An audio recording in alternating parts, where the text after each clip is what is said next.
the decisions about investment strategy should be more about your economy as opposed to the economy.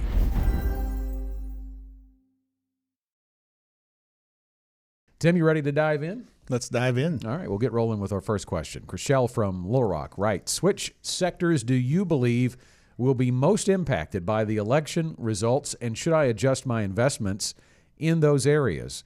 Boy, everybody is thinking about the election. Chriselle, thanks. You're probably just voicing what a lot of people have on their minds right now. You got a presidential election in about 2 weeks from the time frame that we're sitting here recording to get ready for the Future Show today. And I think we need to walk through this because there are potentially, depending on the results of the election, some sectors of the economy that might perform better under a Democratic administration or a Democratic-led government.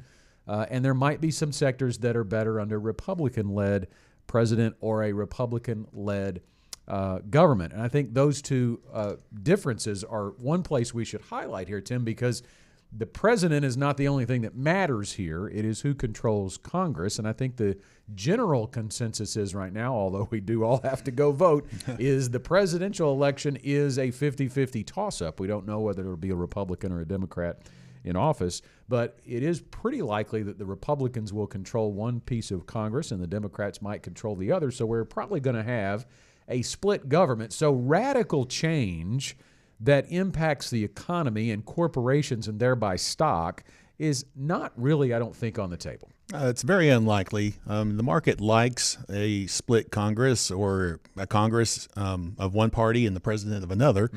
Because, again, it's gridlock, and there's not much that can just get pushed through at that point. So the market tends to favor a split Congress or the president, and when that happens, traditionally, historically speaking, we've had better market results during those periods of time rather than having one party in total control, whether it be Republican or Democrat. Yeah, so let's talk about some sectors that may potentially, and again, these are not investment recommendations at all because there's a huge potential, a huge emphasis on the word potential here. But under Republican-led leadership, you might look at things like healthcare. You might look at things like oil and gas, the defensive sector, because money's going to be spent on defense, and that also works well if the economy is not doing well typically.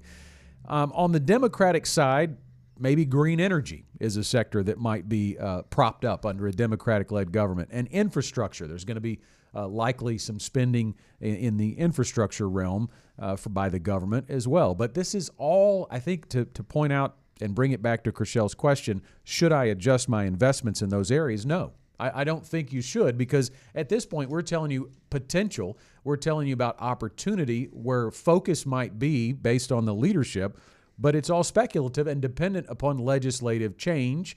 And I don't think, Tim, anyone should ever create an investment strategy based on the outcome of an election. No, and it's probably never good to totally get out of certain sectors at really any time, because as the market rotates through its cycle, all sectors are going to have its moment. And so if you completely pull out just because you anticipate that maybe a Democrat's going to get elected, then you are potentially missing out just based on the historical aspect of things that we all need gas. And that's not going to go away even if a Democrat comes in and says we're going completely electric in 10 years or whatever that case may be. So we need to make sure that we continue to stay diversified in our portfolio. We need to make sure we continue to stay in the market.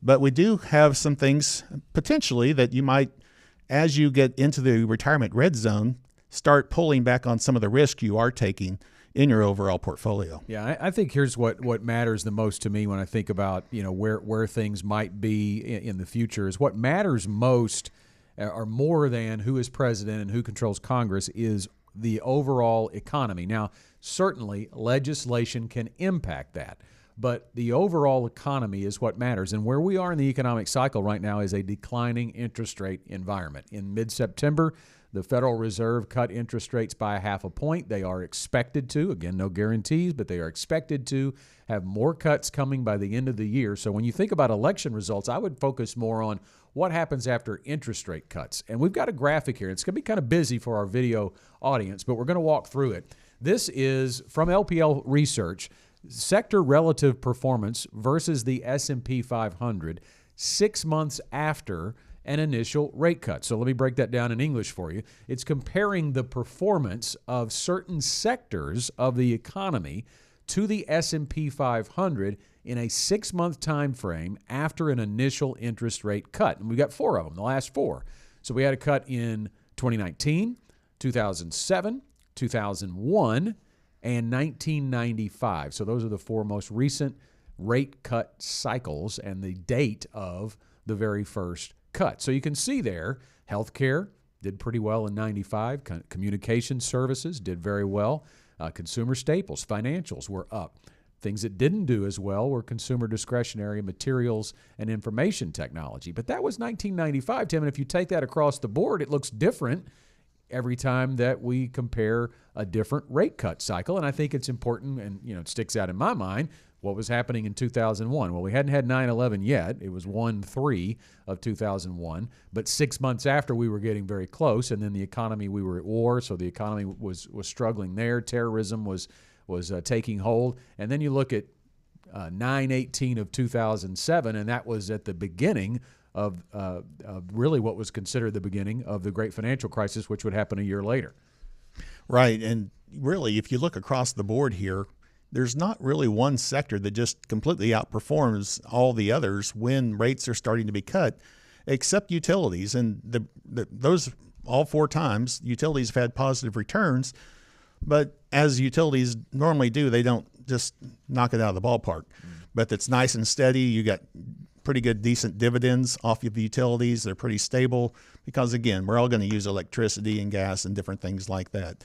But it is hard to time the sectors, even in the down, rate cutting environment, because we don't know exactly what's going to happen next. There's whether it's a 2000 September 11th, 2001, or whether it's the great financial crisis, whatever that might be. COVID came in not too long after August of 2019. Yep. So there's always other things that temporarily drive the market. Again, for the long term, it's staying invested, staying diversified, and being able to really control where your money is and not really worrying about it until you get closer to retirement. Yeah, and we don't know how old Chriselle is, so when we start talking about adjusting investments, Chriselle, the decisions about investment strategy should be more about your economy as opposed to the economy.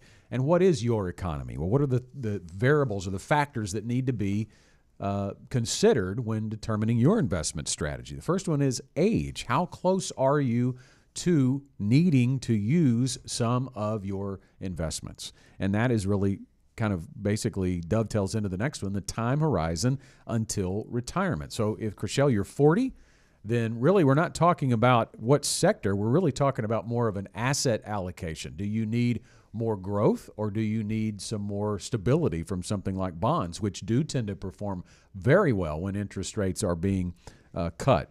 So when you look at that, your age, your time horizon, your contribution rate, because here's something that matters more, and people have a hard time grasping this, but we tell our clients all the time, your contribution rate matters more than your overall rate of return. So to get focused on tweaking your investments because of elections, because of the economy, for a short time and then changing it again, trying to get that extra rate of return, really it could cause you to chase a rate of return and maybe take too much risk and not get what you're wanting to from a rate of return standpoint. So we look more at the contribution rate first.